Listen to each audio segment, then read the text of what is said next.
Hi everyone, welcome back to another one of my videos from Psyched About Life, where we talk about psych, life, growth, and personal development. Today's video is all about grounding. There are positive effects of grounding on mental health, physical health, spiritual well-being, and so on and so forth, and we're going to get all into the nitty-gritty of grounding. So grounding techniques are strategies that can help a person manage their traumatic memories or strong emotions, whether it's on a daily basis or from the past. So some simple techniques of grounding before we get into the more earthy grounding, which honestly I recommend in this video, and we'll get into those physical and psychological benefits of more earth and physical grounding. But some easy stuff could include breathing exercises and focusing on the five senses. And what that kind of relates to is mindfulness and being present in the moment. And mindfulness is really a good technique for all of us to practice, because when we're worried, when we're in these mindsets of just being anxious, or we're having a panic attack, those kinds of moments where we're feeling a lot of fight or flight and anxiety, grounding techniques can be very beneficial. And that consists of, like I said, the breathing exercises and focusing on the five senses. Seeing something in the room, smelling something, maybe lighting a candle and having that aroma, or other types of aromatherapy in the environment around you could be beneficial as well. And the purpose of grounding is really to step away from those negative stressors and the negative thoughts or flashbacks from the past. And we see that a lot in depressive symptoms. And so when you focus on the past, that's more depression. When you think about the present and the future, or worry in general, that's anxiety symptoms.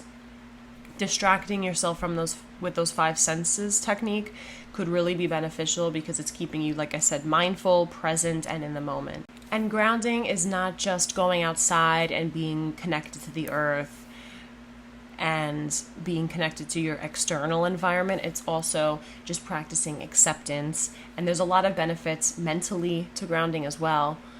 We all face challenges and hurdles, and from time to time, it's really good for us to accept the challenges that life presents us, adapt to the changes and challenges, give yourself time, be less critical. And so all of those things kind of help us in the moment deal with our negative thoughts and make them more realistic and positive thoughts. Because a lot of, and this is from the other videos, a lot of that inner childhood wound related trauma, those are those negative thoughts and negative energy that we want to essentially get rid of. And grounding is one of those techniques. Now, the physical and external grounding elements, they can consist of walking barefoot, using our senses and bringing us back to the present moment. That can really help. Lying on the ground, submersing in water.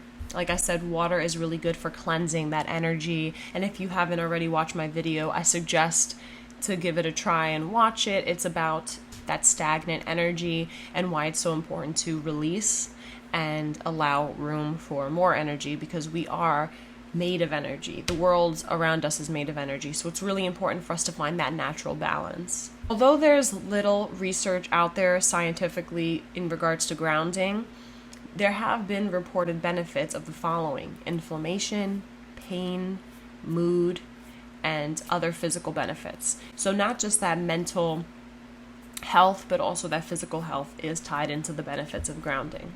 And I know, at least for myself, that I find it difficult to feel grounded. Like, understanding it's one thing, but actually doing it and feeling grounded is another. So here's some additional tips to help you ground yourself. And when you feel like you can't ground yourself, you can practice. So you can practice by not just when you feel stressed, but also in general. You can do those techniques to get your body kind of familiar with what it feels like in the moment. Because if you're really overwhelmed during the grounding technique, you may not benefit from it. So just keeping up with it and practicing it, it can take less effort too. So it's better to familiarize yourself with it. And like I said, you don't want to only when you're stressed, because you want to avoid assigning it. You want to generalize that feeling so that you can ground yourself easily in different environments and settings. And also check in with yourself. So before or after any grounding exercise, you want to rate your stress level or anxiety level from 1 to 10. And this can help you get a better idea of what kind of technique would suit you more. So if you're really stressed, maybe just throwing some water on you or taking a shower, going for a walk, more physical elements may help. But if you're feeling like, like I'm stressed out at work and maybe water's not easily accessible, you can do like a breathing exercise, mindfulness technique like meditation, journaling, or some of the other tips that I mentioned previously. And if that isn't easy for you, looking into therapy could be another option. I mean, I always suggest therapy because I feel like everyone could benefit from therapy. We all experience stress, and sometimes going to a relative or a family, going to a friend may not be the most beneficial or helpful in some scenarios. It's also good to have an outside perspective and someone with other ideas and helpful techniques to help you with your stress and day-to-day life. So that's really it for today. I hope you guys enjoyed this little grounding video. Like I said, there's not much research out there, but there have been many benefits, and people have said that they've grown a lot, both mentally, physically, spiritually. So thank you so much. Please like, share, comment, and subscribe. Peace out.